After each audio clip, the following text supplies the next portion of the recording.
Muy buenas, bienvenidos a un tema más de este repaso bíblico que estamos haciendo del libro de Daniel. Esta es la segunda parte del repaso del capítulo 7. Los insto para que busquen la primera parte.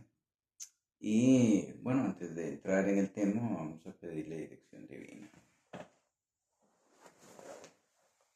Querido Padre de amor, queremos alabar y glorificar tu nombre. Te damos gracias por tu misericordia y por tu santa palabra, que es una luz que alumbra en lugar oscuro, una antorcha a la cual hacemos bien en estar atentos. Pedimos que nos ayudes a comprender, que aclares lo que hemos de estudiar hoy y que puedas quebrantar los prejuicios, darle sabiduría a cada quien que haya de ver este tema y también de repasarlo cuidadosamente en su casa para comprobar si estas cosas son así. Gracias por tu misericordia y guíanos en este estudio. Reclamamos tu promesa de la presencia de tu Santo Espíritu, la tuya con nosotros según tu buena voluntad. En el nombre del Señor Jesús. Amén. Muy bien, entonces estamos en el capítulo 7. A manera de repaso debemos decir que en el capítulo 7 se presenta una serie de bestias que representan imperios. Hay una secuencia en el libro de Daniel y cada capítulo o cada serie profética que se presenta va ampliando sobre la anterior. En el capítulo 2, por ejemplo, la imagen de Nabucodonosor, la cabeza representaba Babilonia, los brazos y el pecho Medo-Persia, los muslos y el vientre a Grecia, las piernas de hierro a Roma, los pies con los dedos y en parte de hierro y en parte de barro representaban la división del Imperio Romano y luego el establecimiento del reino de Cristo. Entonces, en el capítulo 7 se presenta la misma serie, solo que nos añade más detalles y con diferentes símbolos. Por ejemplo, Babilonia es representado por un león con alas de águila, Medo-Persia es representado por un oso con 3 costillas en la boca y una pata más alta que la otra. Grecia es representado por un leopardo con 4 cabezas y 4 alas de ave. El Imperio Romano es representado por una bestia espantosa y terrible. La división del Imperio Romano, en lo que fue por las tribus bárbaras y en lo que llegó a ser Europa hoy, está representado por 10 cuernos que salían de ahí. Y en particular, se le da más detalle y más información en cuanto al cuerno pequeño. En el capítulo anterior vimos algunas de esas características y cómo el único poder que puede cumplirlas es el papado. Primero, se dice que el cuerno pequeño sale de entre los cuernos de esa bestia que representa Roma. Entonces no podemos buscar un poder que esté fuera de ahí. Sale en medio de los países que conforman la Roma actual,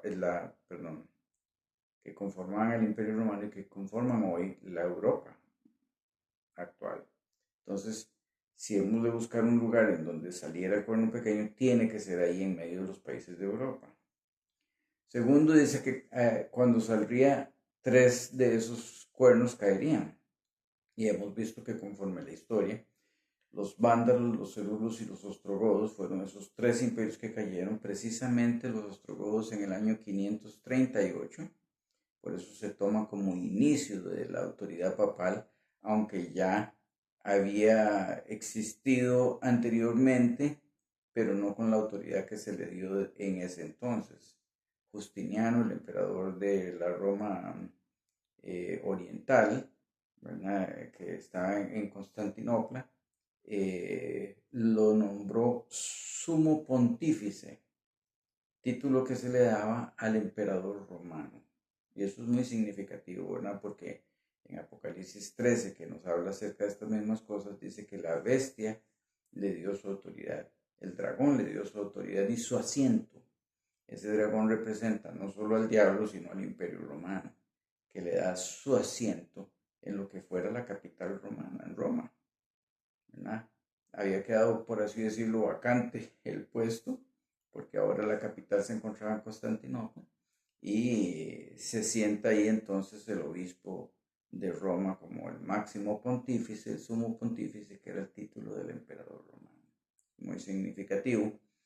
Eso, en verdad, el título se le otorga en el 538 con la caída de los ostrogodos, sacándolos de Roma.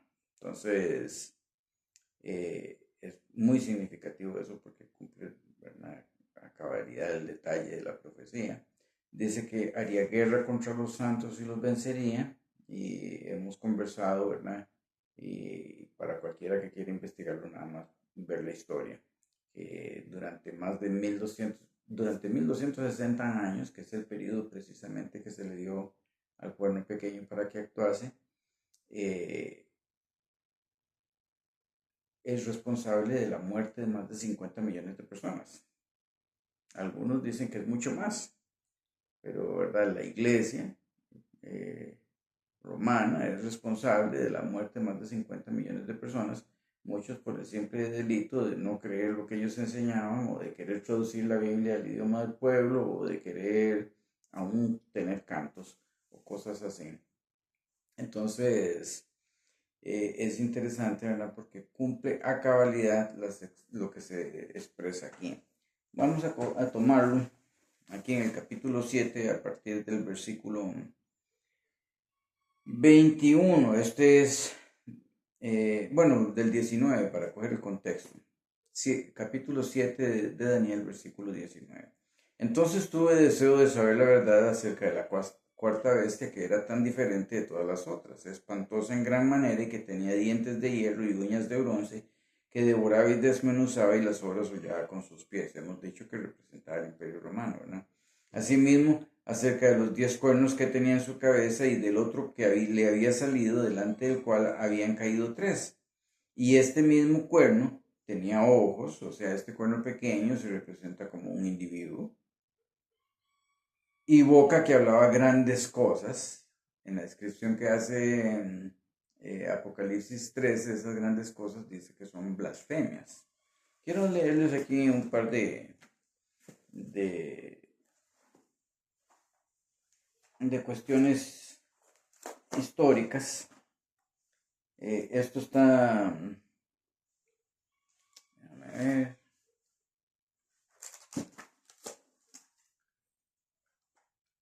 acerca de títulos y cosas que se ha dado el papado. Con esto yo no estoy criticando a los hermanos católicos, sino al sistema, ¿verdad? Porque el sistema del papado ha hecho todas estas cosas, y lo puedes ver con la historia. O sea, representa el cuerno pequeño indiscutiblemente, pero muchas de las personas que están en la Iglesia Católica son fieles hijos de Dios. Y en su momento, al contemplar las evidencias de la palabra de Dios y la historia y lo que va a acontecer en el futuro, tendrán que tomar decisiones muy serias. Dice así,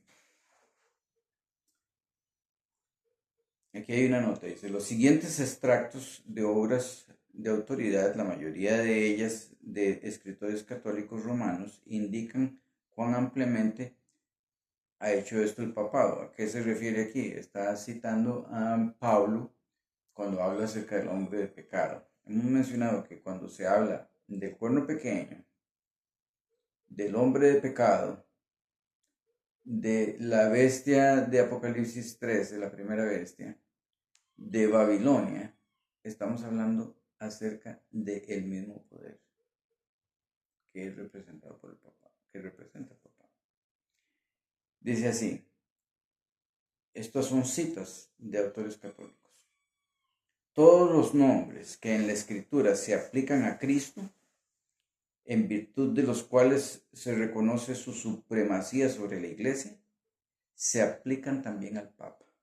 Imagínense ustedes todos los nombres que tiene el Señor Jesús, que es el Salvador, que es el Redentor, que es el abogado, que es el pastor, que es el médico divino. Todos esos títulos se los atribuyen al Papa también. Eso fue tomado de Roberto Bellarmino, Disputaciones de Controversias, tomo 2. Dice, porque tú eres, esto se le dijo al Papa, ¿verdad?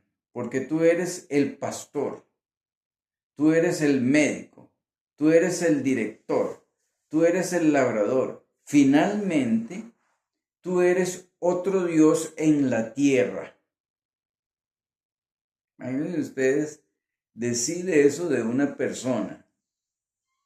Coger los títulos de la divinidad y decir además, tú eres otro Dios en la tierra. Una cosa terrible, ¿verdad? Eso fue tomado del discurso de Christopher Marcellus en el Quinto Concilio Lateranense, cuarta sección. Dice, porque ningún hombre, sino Dios, separe a aquellos a quienes el pontífice romano, quien ejerce las funciones no meramente de hombre, sino del propio Dios, habiendo pesado la necesidad o el beneficio de las iglesias dispersas, no por humanas, sino más bien por divina autoridad. Eso está tomado de Decretalis de Gregorio IX, libro 1, título 2, capítulo 3.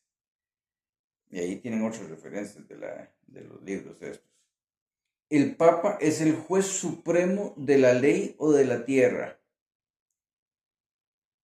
Él es el vicerregente de Cristo, quien no es meramente un sacerdote eterno, sino también Rey de reyes y Señor de señores.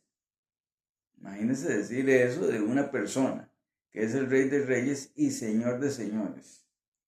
Una cosa espantosa, ¿verdad? Yo sé que para muchos de ustedes que tal vez son católicos, nunca han escuchado estas cosas, ¿verdad? Pero véase cómo se tiene al Papa en un puesto que le corresponde solo a Dios, siendo un ser humano, dándole estos títulos. Hasta cantos que se refieren a Dios se los han acreditado al Papa. O sea, poniéndolo en una posición como si fuera Dios. Estos son verdaderamente blasfemias. Por eso San Pablo dijo que hablando acerca del hombre de pecado, dice el cual se sienta en el trono de Dios haciéndose pasar por Dios y se exalta contra todo lo que se llama Dios. ¿Cómo puede decirse de una persona que es el representante de Cristo cuando el Espíritu Santo lo es? Dice,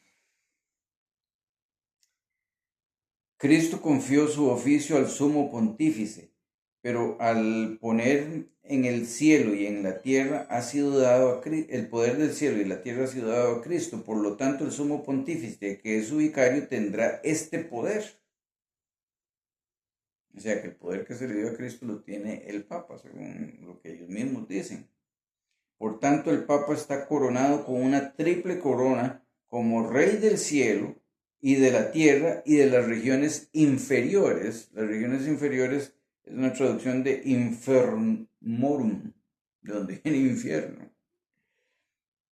Dice, todos los fieles de Cristo deben creer que la Santa Sede y el Pontífice Romano poseen la primicia sobre el mundo entero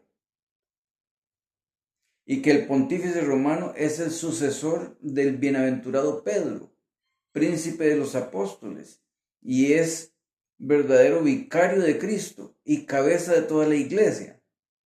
¿Quién dice San Pablo que es la cabeza del cuerpo? ¿Qué es la iglesia? Cristo. Y Padre y Maestro de todos los cristianos, y que Cristo Jesús nuestro Señor le dio pleno poder a él en el bienaventurado Pedro para regir, alimentar y gobernar a la iglesia universal. Bueno, y un montón de otras cosas, ¿verdad? Aquí entre los dogmas que se hicieron acerca del Papa, dice entre las 27 proposiciones conocidas como los preceptos de Hildebrando, quien con el nombre de Gregorio VII fue papa desde 1073 hasta 1085, figuran los siguientes. La 2 dice, que solamente el pontífice romano puede ser llamado con justicia universal. 6. Que ninguna persona puede vivir bajo el mismo techo con uno que haya sido excomulgado por el Papa. 9. Que todos los príncipes deberían besar solamente sus pies, los del Papa. Cuando Cornelio, el centurión romano, llamó por visión divina a Pedro que viniera, Pedro vino a su casa, Cornelio se inclinó ante él y Pedro le dijo, levántate que yo también soy hombre. Y esto que pretenden ser pues, sucesores de Pedro, que en realidad no es así, históricamente no es así, pero que pretenden ser seguidores, los sucesores de Pedro, que los reyes nada más y los príncipes le besaran los pies. Dice, en el punto número 12, dice que para él es legal deponer emperadores. O sea, que tenía la autoridad de quitar emperadores. Que su sentencia no debe ser revista por nadie, mientras que él puede rever las decisiones de todos los demás. Que nadie podía cambiar una decisión del Papa, pero que el Papa podía cambiar las decisiones de todos los demás. Que él no puede ser juzgado por nadie. Claro, bajo ese manto se hicieron ultrajes terribles a la justicia. Que la Iglesia romana nunca erró y nunca errará, de acuerdo con las Escrituras. ¿De dónde sacaron eso de las Escrituras? 26.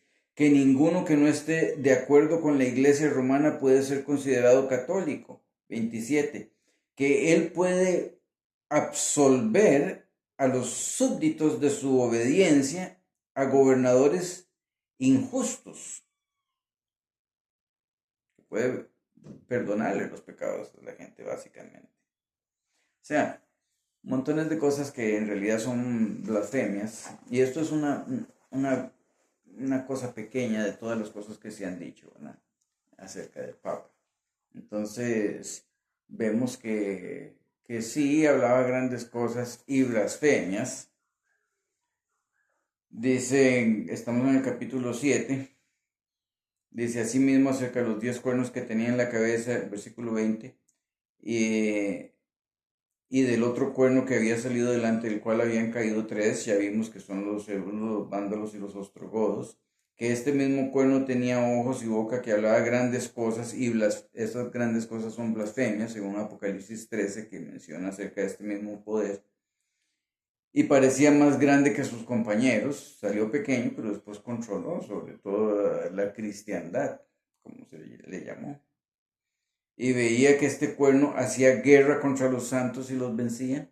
Ya hemos dicho que durante 1260 años hubo grandes persecuciones, entre los que se encuentran la matanza de San Bartolomé, en donde una noche mataron a 70,000 cristianos, y las matanzas siguieron por un mes. Una cosa espantosa, ¿verdad? O las persecuciones contra los valdenses. En una ocasión perseguían a un grupo de valdenses que ellos vivían, los valdenses eran cristianos, que no le estaban haciendo ningún mal a nadie, pero por no ser católicos y no creer que el pontífice de Roma era el máximo pontífice, fueron perseguidos en las mismas montañas de Italia. Y en una ocasión había un grupo de más de 3,000 valdenses huyendo, se metieron en una cueva y prendieron un fuego en la entrada de la cueva para asfixiarlos, y así murieron, con niños y mujeres. O sea, yo sé que estas cosas de la historia no las conoce mucha gente que profesa la religión católica. Lastimosamente, como alguien dijo una vez, el pueblo que ignora su historia está destinado a repetirla. Esto no lo estoy diciendo porque sea una hazaña contra la iglesia o nada, sino porque esto es lo que la Biblia predecía, y el papel que va a jugar el papado en los tiempos finales es crucial, ¿verdad?, en cuanto a la adoración a Dios o a la adoración a los hombres. Así que nos conviene conocer esto y tomar decisiones correctas. Dice, versículo 21, yo veía que este cuerno hacía guerra contra los santos y los vencía, hasta que vino el anciano de días y se dio el juicio a los santos del Altísimo, y llegó el tiempo y los santos recibieron el reino. Dijo así, la cuarta bestia será un cuarto reino en la tierra, el cual será diferente a todos los otros reinos, y a toda la tierra devorará, trillará y despedazará. Y los 10 cuernos significan que de aquel reino se levantarán 10 reyes o reinos, ¿verdad? Y tras ellos se levantará otro, el cual será diferente de los primeros, y a 3 de los reyes derribará. Es lo que hemos estado diciendo, ¿verdad? Con estos países que conformaron Europa, que salieron de lo que fue el Imperio Romano, y el cuerno pequeño que salió ahí en medio de ellos, que es el papado. Dice, y hablará palabras contra el Altísimo, y a los santos del Altísimo quebrantará, y pensará en cambiar los tiempos y la ley. Esto es algo muy interesante. No sé cuánto nos dé tiempo hoy para conversar estos asuntos, pero la santa ley de Dios es el fundamento de su gobierno en la tierra y en el cielo. Ningún gobierno puede permanecer firme si no tiene una ley. Dios tiene su ley, su santa ley, los 10 mandamientos. Y en realidad, la Iglesia Católica ha cambiado los 10 mandamientos. Si usted los lee en una Biblia, en la Biblia Católica, va a encontrar que dice el primer mandamiento, no tendrás dioses ajenos delante de mí. En el Catecismo, el primer mandamiento dice, amarás a Dios sobre todas las cosas. Digamos que es bastante parecido, aunque no exactamente igual. El segundo mandamiento en la Biblia dice, no te harás imagen ni ninguna semejanza de lo que está arriba en el cielo o abajo en la tierra, ni en las aguas que están debajo de la tierra. No te inclinarás a ellas, ni las honrarás, porque yo soy Jehová tu Dios, fuerte y celoso, que visito la maldad de los padres sobre los hijos hasta la tercera y cuarta generación de los que me aborrecen, y que hago misericordia a millares de los que me aman y guardan mis mandamientos. Vean que es un mandamiento largo y muy explícito. No hacer imágenes de nada que está arriba en el cielo, ni en la tierra, ni debajo de la tierra. No inclinarse delante de ellas, no honrarlas. Punto. Puedes buscarle lo que quieras, pero no, el mandamiento es explícito y te está diciendo que no las hagas y que no las honres y que no te inclines delante de ellas. Más claro, más claro no canta un gallo, como se dice, ¿verdad? Y en cambio, el segundo mandamiento en el catecismo dice, no tomarás el nombre de Dios en vano. Qué interesante, que en el catecismo se quitó el segundo mandamiento, que dice que no hay que hacer las imágenes, que no hay que honrarlas y no hay que orarlas. ¿Por qué? Bueno, porque cuando entras a la iglesia lo primero que ves son las imágenes, en oposición directa a lo que Dios manda.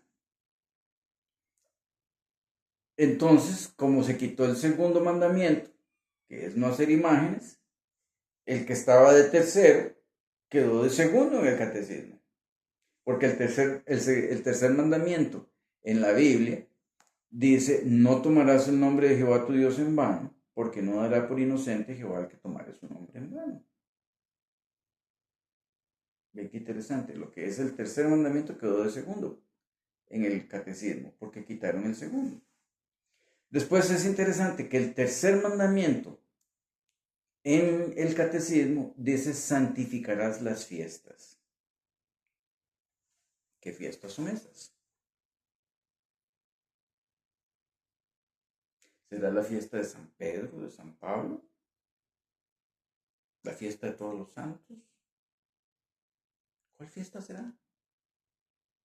Tendrías que ser un adivino para saber que eso es lo que dice el cuarto mandamiento en la Biblia, porque como vimos, ahora estamos con un mandamiento corto por haber quitado el segundo, el que estaba de tercero, que es no tomar el nombre de Dios en vano, quedó de segundo, y el que está de cuarto en la Biblia quedó de tercero. en el catecismo.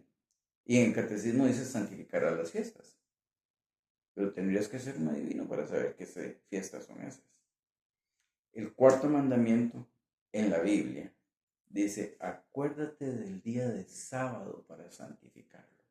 Búsquelo en su Biblia católica, Éxodo 20, capítulo 20, versículo 8, está el cuarto mandamiento. Acuérdate del día de sábado para santificarlo. 6 días trabajarás y harás toda tu obra, mas el séptimo día es reposo para Jehová tu Dios. No hagas en él obra alguna, ni tú, ni tu hijo, ni tu hija, ni tu criado, ni tu criada, ni tu extranjero que está dentro de tus puertas, ni tu buey, ni tu asno, dice, ni tu bestia. Porque en 6 días hizo Jehová los cielos y la tierra, el mar y las fuentes de las aguas, y descansó el séptimo día. Por tanto Jehová bendijo el día de reposo y lo santificó. Y esto no ocurrió ahí para los hebreos, en el libro de Éxodo. Dios lo bendijo y lo santificó al final de su creación, de su obra creadora. Bendijo y santificó el séptimo día. Nosotros sabemos bíblicamente, y si no, busque en un diccionario, busque domingo, le va a decir primer día de la semana. Busque sábado, le va a decir séptimo y último día de la semana. Y en la Biblia es claro, ¿verdad?, que el Señor Jesús resucitó el primer día de la semana, que murió el viernes, que descansó el sábado, ¿verdad? Y en ninguna parte en la Biblia, después de eso, dice, bueno, porque ahora resucitó el domingo, hay que guardar el domingo. En ninguna parte. Usted puede leer la Biblia desde el Génesis hasta el Apocalipsis y no va a encontrar eso. ¿Quién lo cambió? Bueno, se sabe que el primer decreto dominical lo hizo Constantino, ¿verdad?, allá por el año 321 después de Cristo. Constantino era un emperador romano que, según él, había tenido una visión y había visto una cruz y que escuchó una voz que decía, con este signo vencerás. Cogió su ejército de romanos paganos y los pasó por el río, y cuando salieron al otro lado les dijo, ahora ustedes son cristianos bautizados. Eran paganos secos cuando entraron y paganos mojados cuando salieron. Y así se fueron introduciendo en la iglesia muchas cosas que no debían. El primer decreto dominical lo hizo Constantino y en resumen decía que todos descansen en el venerable día del sol. Él era un adorador del sol. Los romanos adoraban al sol invictus, ese era su dios. Y entonces el primer decreto dominical dice que todos descansen en el venerable día del sol, muestra que todavía era un pagano. ¿Verdad? Hacía una salvedad para los agricultores porque pensaban que el sol fecundaba la tierra y que era un buen día para sembrar la semilla. Entonces, vean qué interesante, ¿verdad? Pero después la iglesia, en el concilio de la Odisea, ratificó lo que dijo Constantino, y ellos se atribuyen el poder de haber cambiado la ley de Dios. Voy a leerles aquí un par de textos. Dice, nota, el Papa tiene tanta autoridad y poder que puede modificar, explicar o interpretar aún las leyes divinas. El Papa puede modificar la ley divina, siendo que su poder no es de hombre, sino de Dios, y actúa como vicerregente de Dios en la tierra. Esto está traducido de la Prompta Biblioteca, artículo Papa número 2. Dice, quiero leerles otro aquí. Dice, el Catecismo Romano fue ordenado por el Concilio de Trento y publicado por la prensa del Vaticano, por orden del Papa Pío V en 1566. Este catecismo para sacerdotes dice, plugó, o sea, plugó a la Iglesia de Dios que la celebración le pareció bien, ¿verdad? Plugó a la Iglesia de Dios que la celebración religiosa del día de sábado fuese transferida al día del Señor. Catecismo del Concilio de Trento, traducción de Donovan, de 1867. Dice, pregunta, hablan de este catecismo, ¿cómo prueba usted que la Iglesia tiene poder para ordenar fiestas y días de guardar? Respuesta, por el mismo hecho de haber cambiado el sábado por el domingo, cambio que los protestantes reconocen. Por lo tanto, de buen grado se contradicen, guardando el domingo estrictamente y quebrantando la mayoría de las otras fiestas dice, quiero, sí, dice, y quebrantando la mayoría de las otras fiestas ordenadas por la misma iglesia. O sea que la iglesia católica ordenó la observancia del domingo y muchos cristianos no católicos la observan. Entonces aquí están haciendo una mofa de esos cristianos que pretenden que la Biblia es su única autoridad y que están guardando una ordenanza dada por la iglesia, que no guardan otros días de fiesta que puso la iglesia, pero que sí guardan el domingo, rindiéndole así pleitesía a la iglesia católica. Dice, en otra versión de ese mismo catecismo dice, pregunta, ¿tiene usted otra manera de probar que la iglesia tiene autoridad para instituir fiestas y preceptos? Respuesta, si no tuviese tal autoridad, no hubiera podido hacer aquello en que todos los autores modernos versados en religión están de acuerdo con ella. No hubiera podido sustituir la observancia del sábado, del séptimo día, por la observancia del domingo, el primer día de la semana, cambio para el cual no hay autoridad bíblica. La Iglesia Católica, en virtud de su misión divina, cambió el día del sábado al domingo. Eso está tomado del Catholic Mirror, el espejo católico, órgano oficial del cardenal Gibbons. Y dice así, ¿es el sábado el séptimo día de acuerdo con la Biblia de los 10 mandamientos? Está preguntando el cardenal Gibbons. Yo contesto, sí. El sábado es el día de reposo según los 10 mandamientos.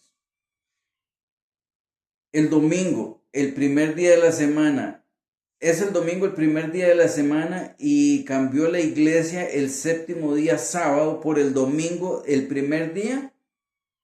Pregunta el cardenal Gibbons. Yo contesto, sí, dice el mismo. ¿Cambió Cristo el día? Yo contesto, no. Fielmente vuestro, J. Cardenal Gibbons, en una carta autografiada por el cardenal Gibbons, dice eso. Otra autoridad católica expresa lo siguiente. Pregunta, ¿cuál es el día de reposo? Respuesta, el sábado es el día de reposo.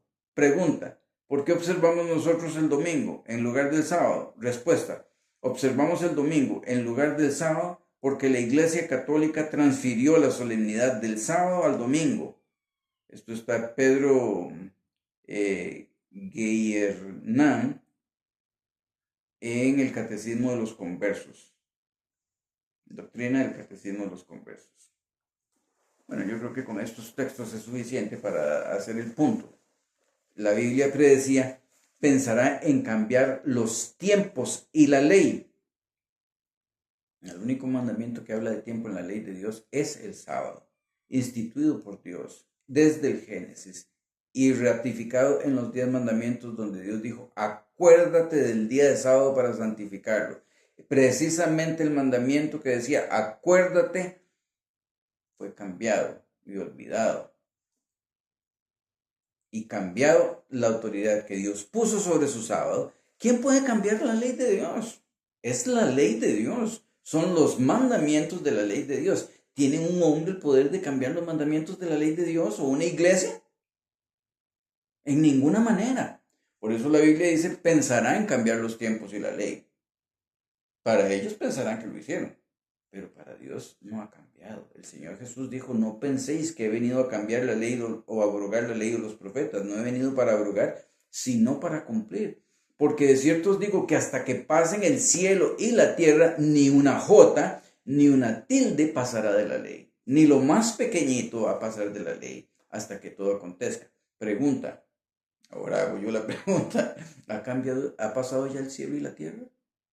¿Va a cambiar la ley de Dios?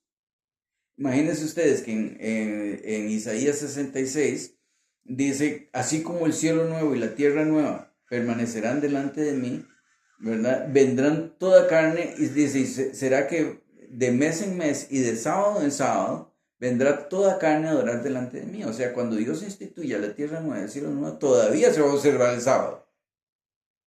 No hay ni un solo texto en la Biblia que diga, ahora terminó el sábado y vamos a guardar domingo. En ninguna parte usted va a encontrar eso. Como hemos visto, el cambio fue primero por un emperador romano, que fue el primer decreto dominical, y después ratificado y por la Iglesia Católica, quien se atribuye el poder de poder cambiar la ley de Dios. Una cosa inaudita, ¿verdad? Pero estaba profetizado que iba a ocurrir. Y dice que se le daría tiempo al cuerno pequeño y tiempos y la mitad de un tiempo. Cuando en hebreo menciona tiempo sin decir que fueron 1, 2 o 3, se refiere a 2, es el mínimo plural. Tiempo es un año, tiempo son 2 años y medio tiempo es medio año. O sea, 3 años y medio proféticos que equivalen a 42 meses o a 1260 días, que son bíblicamente día por año, 1260 años, según el método de interpretación bíblica para las profecías. Un día representa un año. Hay un par de pasajes que dice día por año te lo he dado, ¿verdad? Entonces, se le iban a dar 1260 años. ¿Cómo sabemos cuándo es el punto de partida de esos 1260 años? Bueno, muy fácil. La Biblia decía que cuando saliera el cuerno pequeño iban a caer 3. Y el último que cayó fueron los ostrogodos, en manos precisamente y a favor del papado. Entonces, ese es el año 538. De ahí en adelante empieza más la autoridad papal y las persecuciones de la Iglesia Católica para todos aquellos que no creyeran como ella creía. Entonces, 1260 años, empezando en el 538, nos trae hasta 1798. ¿Qué ocurre en 1798? Y es significativo, ¿no? Porque todo el capítulo 11 de Apocalipsis está refiriéndose a ese periodo de tiempo. ¿Y qué ocurre? Al final de los 1260 años, durante la Revolución Francesa, Napoleón Bonaparte, el general Berthier, bajo las órdenes de Napoleón, entra en la ciudad del Vaticano, toma preso al Papa y el Papa muere en prisión, ¿verdad? Eso dándole una herida mortal que estaba predicha en Apocalipsis 13 al sistema del papado. Pero la Biblia nos dice que iba a sanarse esa herida mortal. Vamos a terminar aquí. Hay una sección del capítulo 7 que no hemos estudiado a profundidad, que es la parte que nos habla acerca del juicio de Dios. Eso lo vamos a estudiar un poquito más adelante en el contexto del capítulo 8 y 9 del libro de Daniel. Así que si piensan que por qué no he hablado más específicamente acerca de eso, aunque lo mencionamos brevemente, lo vamos a ver con más detalle, porque nos va a dar otras informaciones que nos va a hacer más claro entenderlo. Pero dice, pensará en cambiar los tiempos y la ley, serán entregados en sus manos hasta tiempo y tiempos y medio tiempo. Pero se sentará el juez y le quitará su dominio para que sea destruido y arruinado hasta el fin. Y que el reino y el dominio y la majestad de los reinos debajo de todo el cielo se ha dado al pueblo de los santos del Altísimo, cuyo reino es eterno, y todos los dominios le servirán y le obedecerán. Aquí fue el fin de sus palabras. En cuanto a mí, Daniel, mis pensamientos me turbaron y mi rostro se demudó, pero guardé el asunto en mi corazón. Una cosa impactante para el profeta y también debe serlo para nosotros hoy. Debe guiarnos a tomar decisiones correctas en cuanto a especialmente los acontecimientos que se van a dar en estos últimos días. Que el Señor los bendiga. Vamos a concluir con una oración. Querido Padre de amor, humildemente suplicamos que puedas obrar en la mente, en el corazón de cada persona que ha escuchado este tema, para que puedan analizarlo con una mente fría y que puedan tomar las decisiones correctas en estos asuntos. Suplicamos la presencia de tu Santo Espíritu en la vida de cada una de las personas que vean este tema y que nos ayudes a andar por tus sendas y a hacerte fieles a ti, a quien finalmente hemos de dar cuentas. Gracias por todo en el nombre del Señor Jesús. Amén. Ok, nos veremos en la próxima con la ayuda de Dios.